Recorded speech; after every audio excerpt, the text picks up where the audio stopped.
السلام علیکم ورحمۃ اللہ وبرکاتہ۔ امید ہے آپ سب دوست خیریت سے ہوں گے۔ تو آج میں نے کچھ اہم مسائل آپ کو بتانے ہیں قراءت سورت کے متعلق، جو ہم سورت پڑھتے ہیں سورہ فاتحہ کے بعد نماز میں۔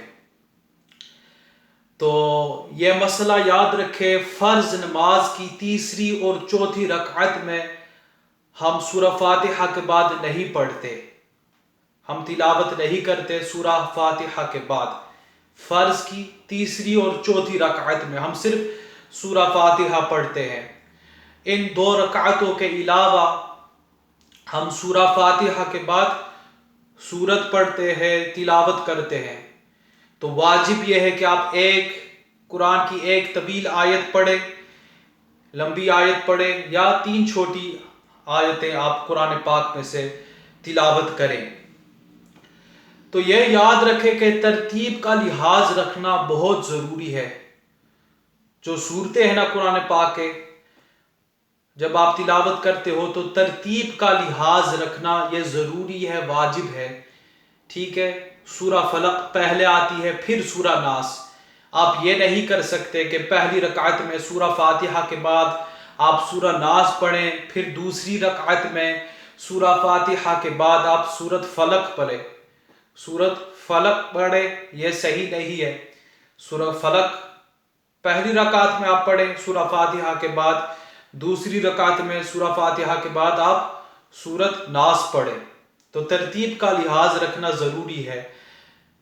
سورہ عصر پہلی رکعت میں پڑھیں، دوسری رکعت میں سورہ کوثر پڑھیں، ٹھیک ہے۔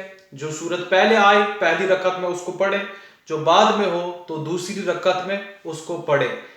اگر کسی نے ترتیب کا لحاظ نہیں رکھا تو وہ گناہگار ہوگا، ہاں اس کی نماز ہو جائے گی، سجدہ سہو بھی واجب نہیں ہوگا، اس کی نماز نہیں ٹوٹے گی۔ جان بوجھ کر اس نے ایسا کیا، ترتیب کا لحاظ نہیں رکھا، تو گناہگار ہوگا، اس پر توبہ لازم ہے۔ نماز کے بعد وہ توبہ کرے، اللہ کی بارگاہ میں استغفار کرے، معافی مانگے، توبہ اور استغفار کرے، لیکن اس کی نماز ہو جائے گی۔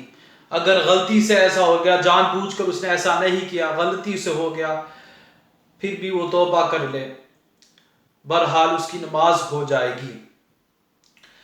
اور دوسرا یہ ہے کہ جو پہلی رکعت میں پڑھے سورہ فاتحہ کے بعد وہ طویل ہو اس سورت سے جو وہ دوسری رکعت میں پڑھے گا سورہ فاتحہ کے بعد، ٹھیک ہے۔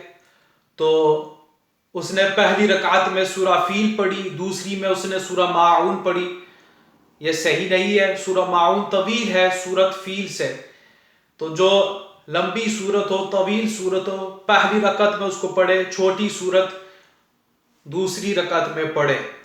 اور اس طرح 4 رکعت کی نماز ہے نا، 4 سنت ہو گئی، 4 نفل، 4 سنت ظہر کی یا جمعہ کی، تو ان میں یہ ہے کہ 2 رکعتوں میں ترتیب کا لحاظ رکھا جائے گا۔ پہلی 2 رکعتوں میں، یعنی پہلی اور دوسری رکعت میں، اس طرح تیسری اور چوتھی رکعت میں، یہ 2 علیحدہ رکعتیں ہیں۔ ان 2 میں ترتیب کا لحاظ رکھنا بھی ضروری ہے۔ یعنی جو آپ نے سورہ فاتحہ کے بعد جو آپ نے سورت پڑھی تیسری رکعت میں، اگر وہ سورت اس سورت سے پہلے آئے جو آپ نے دوسری رکعت میں پڑھی سورہ فاتحہ کے بعد، تو بھی مسئلہ نہیں ہے، کیونکہ 1 اور 2 میں ترتیب کا لحاظ رکھنا ضروری ہے، یہ علیحدہ، اور 3 اور 4 میں اس طرح ترتیب کا لحاظ رکھنا ضروری ہے۔ اگر سورتوں کی آیتیں تعداد عدد برابر ہو، پھر اس کا مسئلہ کیا ہے؟ جیسے کہ سورہ الم نشرح لک صدرک، سورہ انشراح، اس سورت کی 8 آیتیں ہیں، سورہ بینہ کی بھی 8 آیتیں ہیں، تو آیتیں برابر ہیں۔ سورہ الم نشرح یہ پہلے آتی ہے، پھر اس کے بعد سورہ بینہ ہے، ان دونوں سورتوں کی آیتیں 8 ہیں، 8۔ تو کیا آپ سورہ الم نشرح پہلی رکعت میں اور سورہ بینہ دوسری رکعت میں پڑھ سکتے ہیں؟ یہ بھی مکروہ ہے، کیونکہ سورہ بینہ ہاں وہ بعد میں ہے، ان دونوں صورتوں کو آپ دیکھ لیں، آیتیں برابر ہے لیکن سورہ بینہ کے حروف زیادہ ہے۔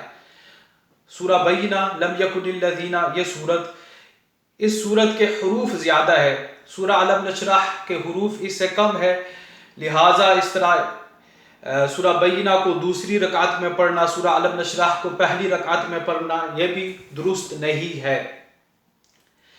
اگر جو آپ نے دوسری رکعت میں جو آپ نے سورت پڑھی ہے وہ 1 یا 2 آیت زیادہ ہو اس میں، اس سورت سے جو آپ نے پہلی رکعت میں پڑھی، تو بھی مسئلہ نہیں ہے۔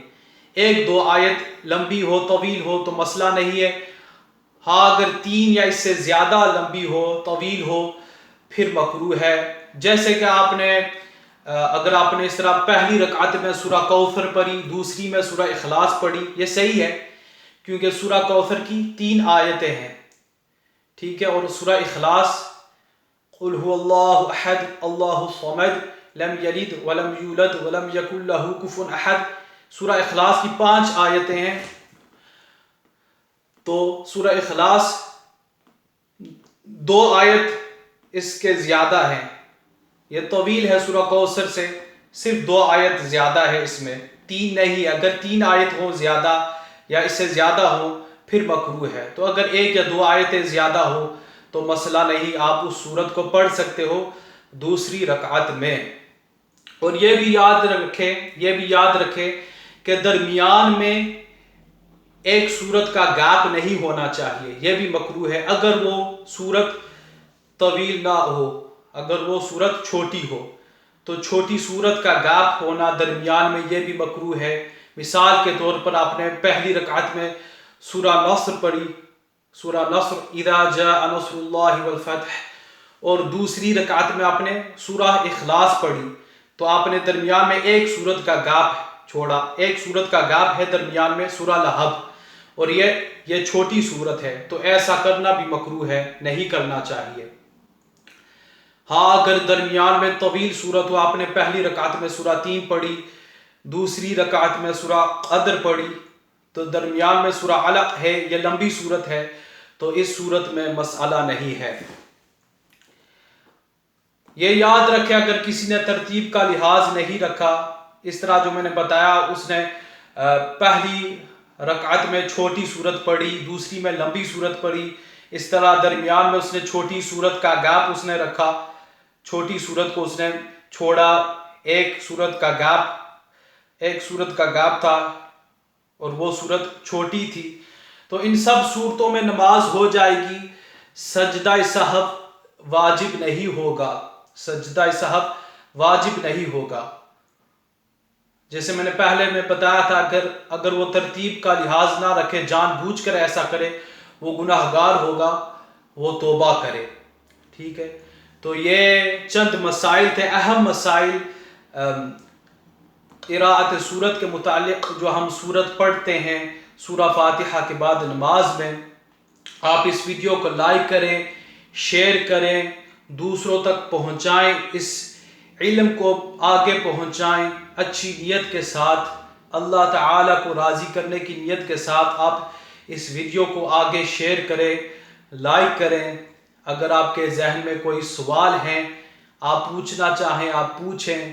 اللہ تعالیٰ مجھے اور آپ سب کو علم دین حاصل کرنے کی توفیق عطا فرمائے، اس پر عمل پیرا ہونے کی توفیق عطا فرمائے۔ اللہ تعالیٰ ہم سب کو دین متین پر چلنے کی توفیق عطا فرمائے، اخلاص کے ساتھ، اچھی نیتوں کے ساتھ، آمین۔ مجھے بھی اپنی دعاؤں میں یاد رکھنا۔ السلام علیکم ورحمۃ اللہ وبرکاتہ۔